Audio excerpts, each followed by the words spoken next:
درود به همه عزیزان و همراهان کانال آیلتس با راستین هستم. خوش اومدید به یه جلسه دیگه از تدریس کتاب Mindset for IELTS 3. امروز جلسه 12 از تدریس کتاب Mindset 3 هستش و آخرین سکشن از درس سوم.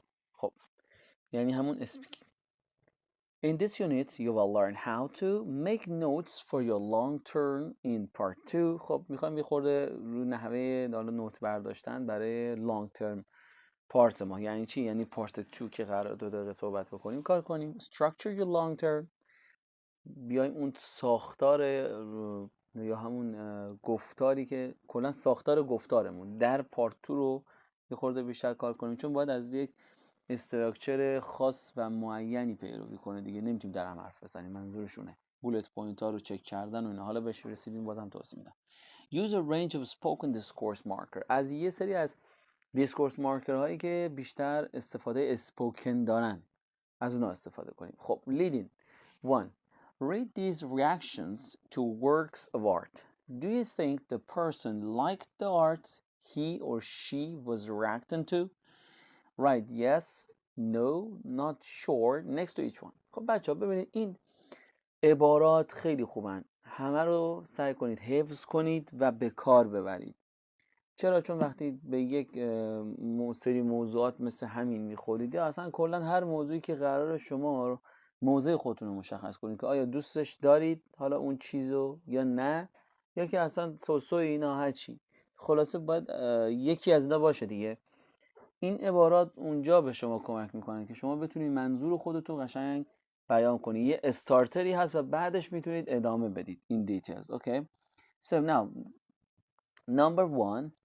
I'm not sure what to make of this one. خب خودش دیگه داره میگه دیگه I'm not sure. این خیلی واضحه و من اینجا چیزی به غیر از NS بچه ها not sure یعنی این not sure NS نمیتونم بذارم. خیلی واضحه. 2. I can really relate to this. خب این yes. This is very powerful. این هم yes. I'm not sure what the artist is trying to convey. NS, not sure. I like the simplicity of this. خب این I like هم مشخصه دیگه، یعنی گزینه‌ای که باش طرف مثبت موافقه. There's a bit too much going on. یه خورده منظورش اینه که دیگه شلوغ کرده اینجا رو. بس این now no sorry no N. I don't quite get the point of it. میگه منظورشو کلا متوجه نمیشم، کاملا منظورشو متوجه نمیشم، یه جوری ویگه، گنگه. اوکی، پس اینجا I don't quite get the point of it بچه ها جز not sure به حساب میاد، جز no نیست. درسته؟ چون نمیشه I don't quite get، نگفته at all. اوکی، کامل میگه متوجه نمیشم اینجا چی رو میخواد برسونه. پس این NS not sure. It evokes strong feeling of nostalgia, empathy and sadness. اوکی، حالا هر کدومشو میتونید بگید، یا میخوای همه رو بگه طرف یا میخواد دو تاشو بگه، اون دیگه بستگی به خودتون داره و اون سیچویشنی که توش قرار دارید. و این چی میشه؟ اینم yes میشه. اوکی، yes. I wouldn't hang it on my wall. To be honest, it leaves me cold. Okay, it leaves me cold که این اصلا حال نمی کنم باش دیگه، هیچ وقتم آویزونش نمی کنم رو اتاقم، رو دیواره خونم. خب مشخص نوعی دیگه. It's too abstract for my tastes. اینم که خیلی گنگه واسش، abstract واسش دیگه. برای my taste منظورش سلیقش اینجا. خب اینم نوعه. 2. Look at the examples of art on the page. What is your reaction to them? You could use some of the expressions from exercise 1. خب بچه دیگه این چیزی که خیلی راحت میتونید خودتون انجام بدید با توجه به حالا it's a personal preferences. Okay, any people can say anything, you know, it just relates to your tastes. For example, for some, picture 1 might be quite interesting, meaningful and stuff like that, or for some it would be ridiculous, for example, or it would be, for example, they would say it's too abstract for my taste, I can't understand this picture or this art fully. Okay, این دیگه به خودتون مربوطه، هر چیزی که دوست دارید بنویسید. میتونید چیزهای جدیدتر هم یا چیزهای غیر این 10 تایی که کار کردیم هم بگید و بهش اضافه بکنید، نظر شخصی خودتونه. Next page. Speaking part to long term. Making notes. bullet point رو بخونید ببین نکتهش چیه اینجا. For part 2 of the speaking test, you talk for 1 to 2 minutes. Based on instructions on a task card, you have 1 minute to make notes for your talk. Make sure you cover all 4 points on the card. خب اینا رو همه رو میدونیم دیگه، رسیدیم به اینجا، ولی بازم تکرار داره میکنه. منظورش اینه که 1 تا 2 دقیقه باید صحبت کنیم. 1 دقیقه که نیستش، زیر 1 دقیقه و نیم نباید حرف بزنیم. همون 1 و نیم تا 2 رو شما در نظر بگیرید.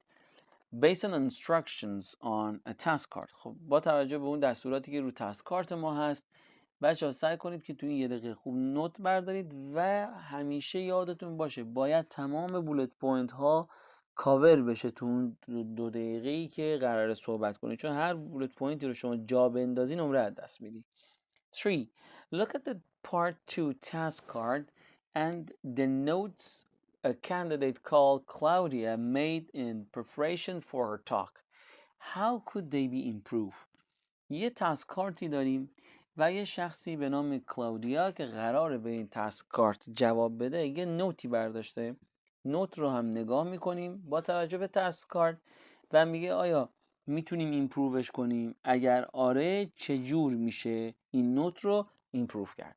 سوال رو بخونیم. Describe someone whose creative or artistic work you like.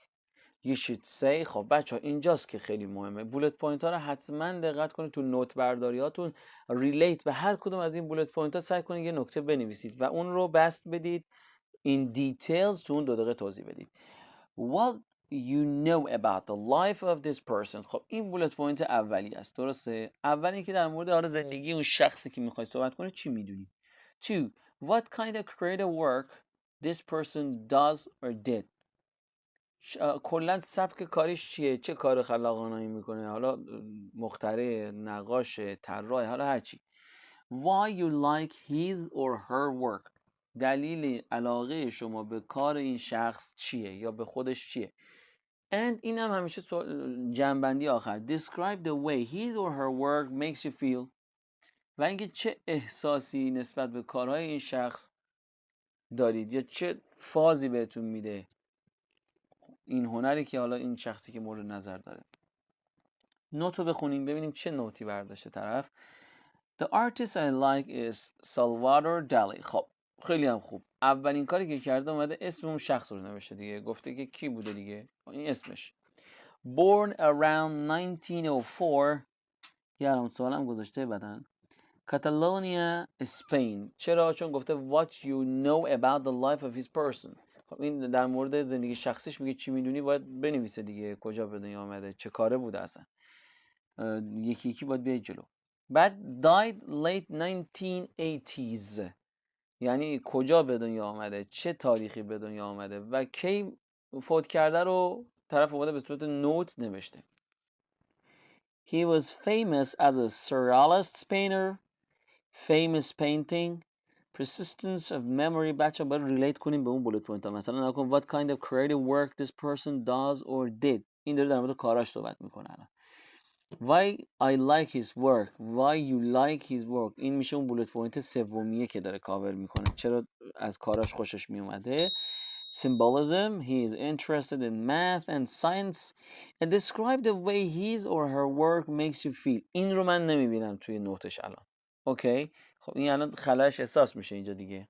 خب تنها چیزی که اینجا لک داره، یعنی کمبود داره و باید جبران میکرده و ننوشته همینه، نیومده دیسکرایب بکنه اون نکته آخری رو و این ممکنه به خاطر کمبود وقت باشه و اینکه حالا خیلی از جملات رو میتونست کوتاه‌تر بنویسه، طرف نیومده ننوشته، اومده مثلا پر نوشته، کامل نوشته. مثلا why I like his work نیاز نبود این جمله رو دوباره تکرار کنه، فقط مثلا میتونست بنویسه symbolism, interested in math and science. his هم بچه حذف کنید، why I like his work اینا همه اضافه است چون که he is interested in math چرا باید نوشته باشه؟ مگه شما داری رایتینگ می‌نویسی؟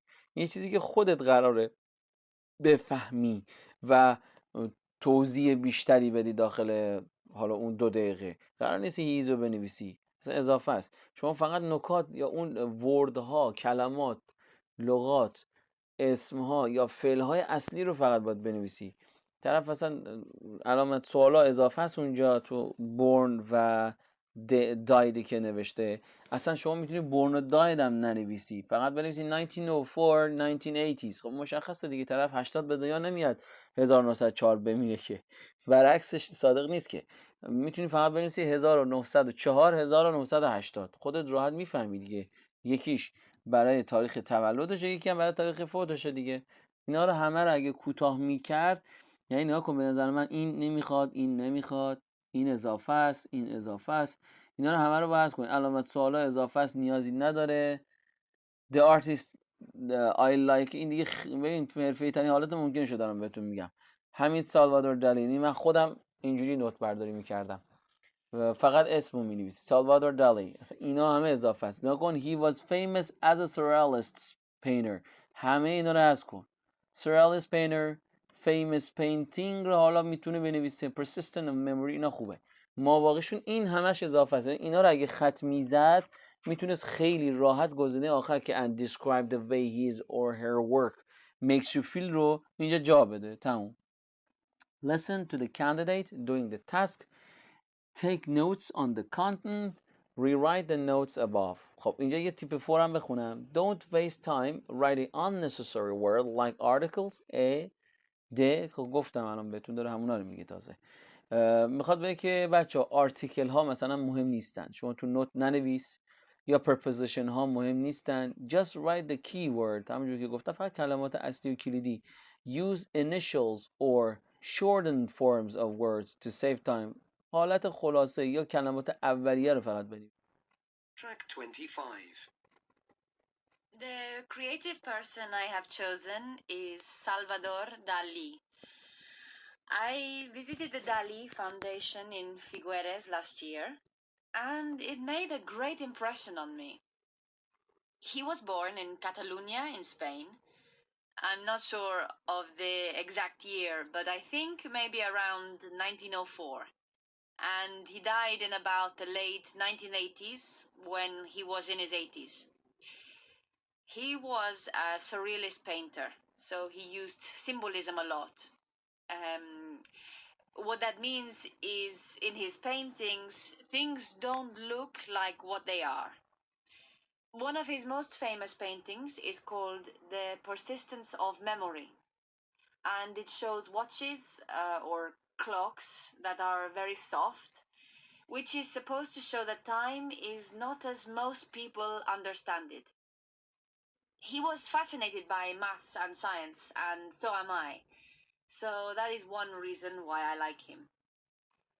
Another reason is that he was quite unconventional and even eccentric in his behavior.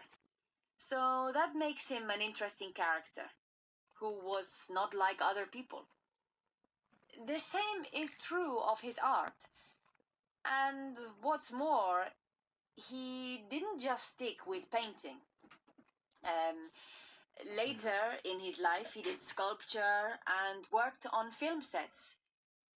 So, to put it in a nutshell, I like the fact that he was innovative and totally different from others. Oh, and one more thing. The colors in his work are amazing, so they're good to hang on your walls. Not the originals, of course. His work makes me feel proud because he's from my country. From my region, actually. And he brought fame to Catalonia. اوکی خب بچه ها کنید در مورد همین نوتی که برداشته بود گفته که ریرایت کنیم دیگه، درست؟ اون اول همونجور که خودم خط زدم فقط سالوادور دالی اسمش کفایت میکنه. حتی اون رو شما میتونی چون خودت بلدی اسمش رو میتونی بنویسی سال دات دالی. میدونید چرا؟ بخاطر اینکه قرار نیست نوتت رو بدی به اگزمینر که به نمره بده. این نوت قراره که به خود شما یادآوری کنی که قراره چی رو توضیح بدی.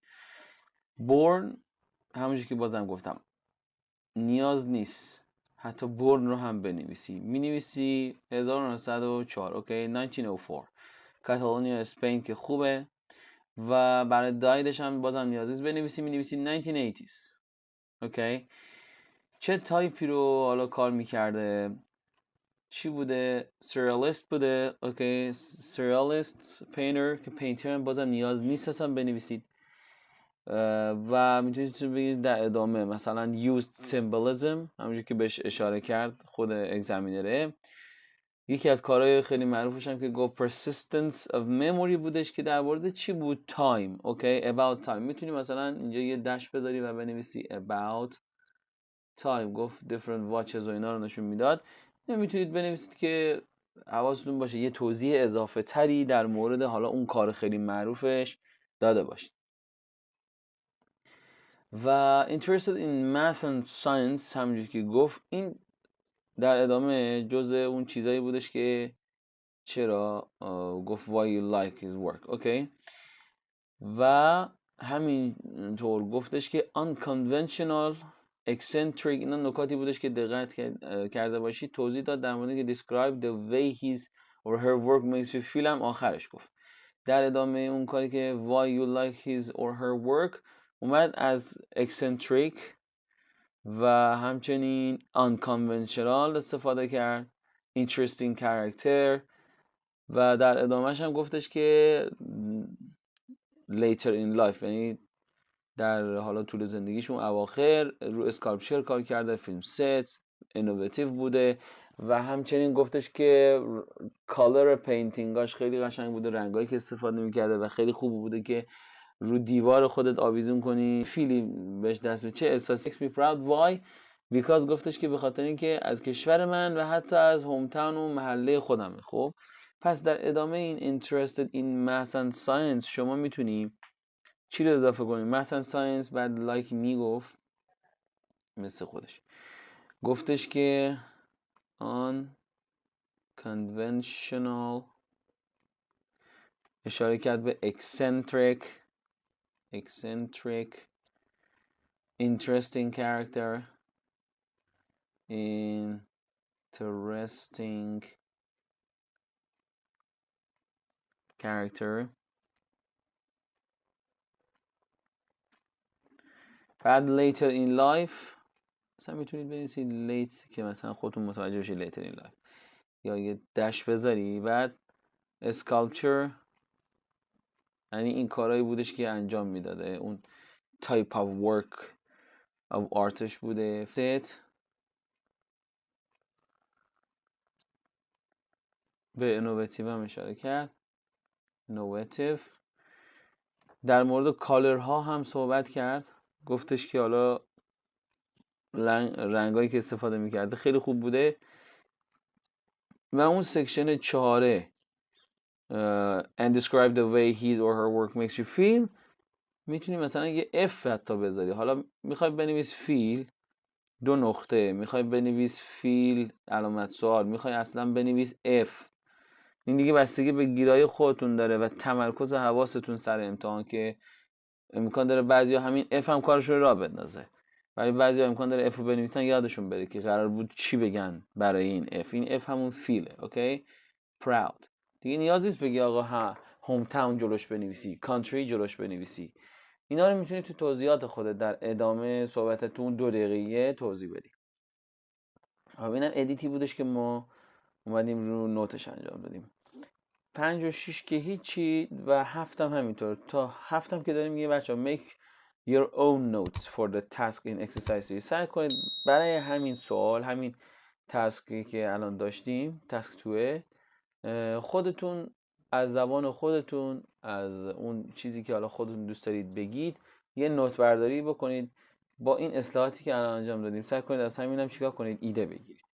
پس اینا همه مال خودتونه، چیز خاصی نیست دیگه، توضیح نداره من بهتون بدم. تیپش هم میخونم، میگه part 2 tasks do not require any specialist's knowledge So here you don't have to talk about an artist in the sense of the fine arts, painting, sculptures, drawing, etc.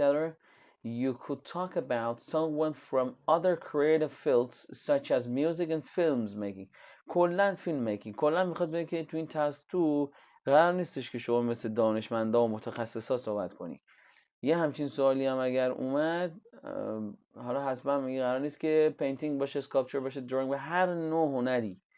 میتونه حتی تو زمینه موسیقی creative fields such as music and film. امکان داره شما از یک کارگردان خوشت بیاد، امکان داره یک آهنگساز، یک خواننده، حالا هر چی.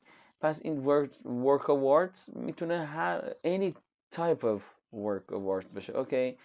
و اینکه حالا قرار نیست خیلی بری توی تخصص کار اون شخص، مثلا مجسمه ساز حالا بیای هی اصطلاحات مجسمه، نه، یه مقدمه کوتاه از خودش میگی چه کاری میکنه. حالا اگه یه کار خیلی مهم داره، معروف داره، کار معروفشو میگی. مثلا مونالیزا چجوری برادر خیلی معروفه، فکر کن همین شخص انتخاب کردی، کی به دنیا آمده، کی فوت شده، کجا زندگی میکرده یا اهل کجا بوده، چه تایپ از کاری، حالا ابسترکت بوده، کوبیسم بوده، اون تایپ خود نقاشیش. یه کار مهمه، چرا شما خوشت میاد از اون و تمام. 8. Show your notes to your partner. خب اینم که هیچی. 9. Look at the note. میایم رو 9. Look at the notes another candidate Yaz made for his talk on favorite artist. Discuss the advantages or disadvantages of using this style of note taking. بچه این الان مایند مپه. خب و این میگن استایل مایند مپ. و اینی که حالا شما از این استفاده بکنی یا از اون استفاده بکنی، بازم هر شخصی با شخص دیگه فرق میکنه داستانش. امکان داره یکی با این تایپ بهتر باشه، یکی با اون تایپ اوکی تر باشه و هر کدوم مزایا معایب خودش رو داره و حالا قراره که ما در مورد مزایا معایبش صحبت بکنیم. از معایبی که میتونم بگم برای این مایند مپ، easy to add new things. مثلا شما چیزای جدید رو که تو ذهنت خیلی راحت میتونی اضافه بکنی بهش و قابل دستیابیه با یه نگاه انداختن، چون به صورت فقط نوشتار رو یا پشت سر هم نیست، مثل متن نیست و اینکه ارتباط بین ایده ها و نظرات و نکات رو راحت‌تر نشون بده. اما معایب به نظر من اولیش که اصلا وقته. شما حالا فرصت نمی‌کنی به اینجوری نقاشی بکشی، دایره بزنی، نمیدونم مثل نمودار درختی شاخه شاخه بکنیش، کاتگورایزش بکنی، بس این تایمه. و اینکه یکی دیگه از چیزا اینه که your notes couldn't follow the orders in this type. اوکی، نمیتونه اون اوردر رو رعایت کنه. وقتی که شما میخوای اینجوری بنویسی، حتما این پوینت هایی که توی بولت پوینت ها منظورمه هستش رو نمیتونی این اوردر بنویسی، یه خورده پراکنده است دیگه. ببین شما اونجا میای تو نوت برداری کانونشنال معمولی ها، حالا یا سنتی ها، روال، هر چی که فکر میکنید اسمش میخواید بذارید. اونجا شما میای پله پله مینویسی و میدونی مثلا خط اول در مورد نوت اول، در مورد بولت پوینت اولیه، دوم، سوم و چهارمه. اما اینجا اینجوری نیستش، چون پراکنده است همینجوری که داریم میبینی و اینم میتونه یکی دیگه از بدیاش باشه. و اینکه شما باید حواست باشه موقعی که میخوای از این نوتت استفاده کنی برای جواب دادن، این اوردرها به هم نریزه، بولت پوینت ها رو همش رو کاور کنی و به ترتیب. الان آکن فیلینگ اون وره، مثلا وای لایک اینجاست، وند ور اون ور، آرت این ور، خیلی پراکندگی زیاد داره. به نظر من این اوردر نیستش و تایم بیشتری هم ازتون میگیره. خودم ترجیح میدم بچه‌ها هم همینو میگم که این تایپ رو استفاده نکنه. اما اگر واقعا جواب بهتری بهتون میده نسبت به اون تایپ نوت برداری، خب استفاده کنید دیگه. It is up to you. Rewrite your note as a mind map. اون نوشتار خودتون اینجا که در exercise 7 بود و سعی کنید به صورت mind map هم بنویسید. Next page. Structuring a long term. Tip 11. The bullet points act as a structure for your talk. بله 100%. ببین این بولت پوینت ها یک ساختاری رو به گفتار ما میده، چون که ترتیبش رو بولت پوینت داره به ما دیکته میکنه که آقا اول با اینو توضیح بدی، بعد اینو توضیح بدی، بعد اینجوری جمع بندی کنی. پس استراکچر میسازه. Use a range of spoken discourse markers to help make your structure clear to the examiner. از spoken دیسکورس مارکر ها استفاده بکنیم برای اینکه یک استراکچر تمیز و واضح داشته باشیم، برای اینکه اگزامینر بتونه راحت تر فالو آپ کنه و متوجه گفتار ما بشه. اوکی، حالا 11 چی میگه؟ Look at the script of Claudia's talk about Dolly. Divide it up into the 4 points on the card. Has she talked about the 4 points in order? خب میگه که این گفتارشو که جلوی چشمون الان هست رو به 4 بخش تقسیم کنیم و بیایم تشخیص بدیم که آیا در مورد هر 4 تا بولت پوینت هایی که داشتیم توضیح داده یا نه و همچنین این اوردر بوده یا نه.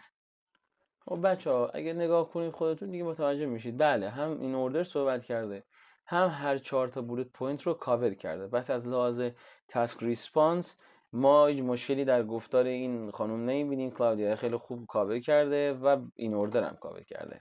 اما چیزی که مهمتره اینجا exercise 12 میگه match the underlined phrases and discourse markers 1 to 9 in the script above with their function A to I.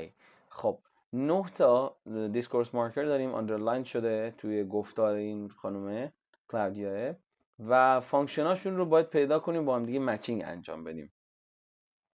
جواباشو میگم یکی یکی. خب نمبر 1 رو نگاه کن.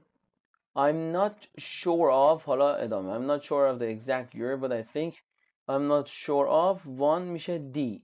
To show uncertainty. خب مشخصه دیگه، خودش داره به وضوح اعلام میکنه I'm not sure of، مطمئن نیستم از حالا هر چیزی. 2 what that means. It's B. to introduce a clarification. ما تو clarify بکنه دیگه، میخواد منظور خودش رو بهتر بیان بکنه. میگه آقا منظور من اینه که چیزی که میخوام بگم اینه که اینجوری. پس 2 should be. 3 which is supposed to here it's H. What is H? To talk about intention. Okay, this is 3. The next one, 4. That is one reason why. So this one is to introduce the first reason, G. Okay, داره یه دلیل رو میگه. That is one reason why. حالا نه حتما the first reason a reason هم میتونه باشه.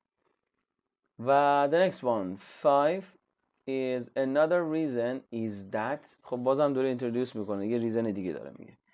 F to add a further reason. Okay, چون این در ادامهش اومده و another آورده ما میتونیم بگیم further reason چون اولیه نبوده. 6 later in his life is C.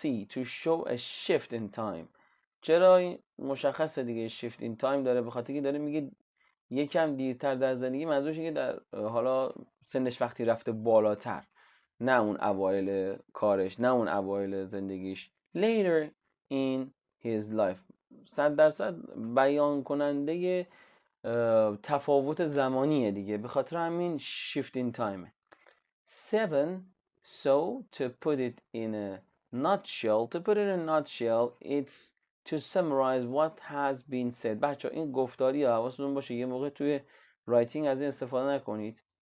اینو خیلی استفاده میکنن حالا آمریکایی‌ها و حالا انگلیسی ها فرق نمیکنه و اینم جزء اون جمع‌بندی ها، لغات یا عبارات جمع‌بندی اسپوکنه، ریتن نیستش. 8 oh and one more thing. So one more thing is E. And what is E? To add something the speakers had forgotten to say. خیلی واضحه دیگه. یه اوهی که اول میگه یعنی یه چیزی بوده حالا اینجا که نگفته، چون در ادامهش میگه and one more thing و یه چیز دیگه. این تمام این واژه‌های، این عباراتی که الان بچه‌ها می‌بینید و نگم تمامشو 90% ما تو فارسی هم داریم دیگه. خب فارسی هم میگیم اوه یه چیز دیگه، او یادم رفت یه چیز دیگه بگم، اینجوریه. نه همون عباراتش فرقی نمیکنه و این هم میشه E. 8 and the last one actually 9 is A. to emphasize that this is surprising information. این هم شد 9. 13 listen to Yaz talk, follow it using his notes in exercise 9. write down any discourse markers Yaz uses. خب الان قراره که لسنینگ یاز رو گوش بدیم و دیسکورس مارکر هایی که استفاده میکنن رو رایت داون بکنیم. خب من میام فایلش رو میذارم و با هم دیگه گوش میکنیم و دیسکورس مارکر رو تشخیص میدیم.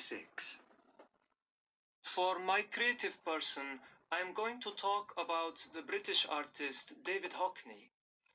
So, I'll start by saying that he was born somewhere in the north of England, possibly Yorkshire, but I'm not 100% sure about that. I'd say he was born in about the 1930s, as he's still alive today, but he's getting on a bit. Okay, so moving on to talk about his art. He's a modern artist, and he was part of the pop art movement. As well as a painter, he's a photographer and printmaker, so he's pretty versatile. He paints country scenes, and for some reason, he used to love painting swimming pools. So, why do I like him? Primarily, it's because of the colors he uses. His paintings are so bright and cheerful. They show real things you can recognize, yet they have a modern feel. Lots of modern art is so abstract, you have no idea what it's supposed to be, but Hockney is different. Finally, when I see Hockney's paintings, I feel happy and relaxed. I feel as if it's warm and sunny. I suppose it's that feel-good factor that makes me like him so much. So, that's about it. Okay guys, one by one I'll start. Possibly, I'm not 100% sure about that. این داتا دیگه این گوش از بچه نمیشه. Okay, so moving on, as well as, so, for some reason, اونم انش نمیشه گوشه بود. و so why do I like him. بعدی primarily دیگه yet finally because of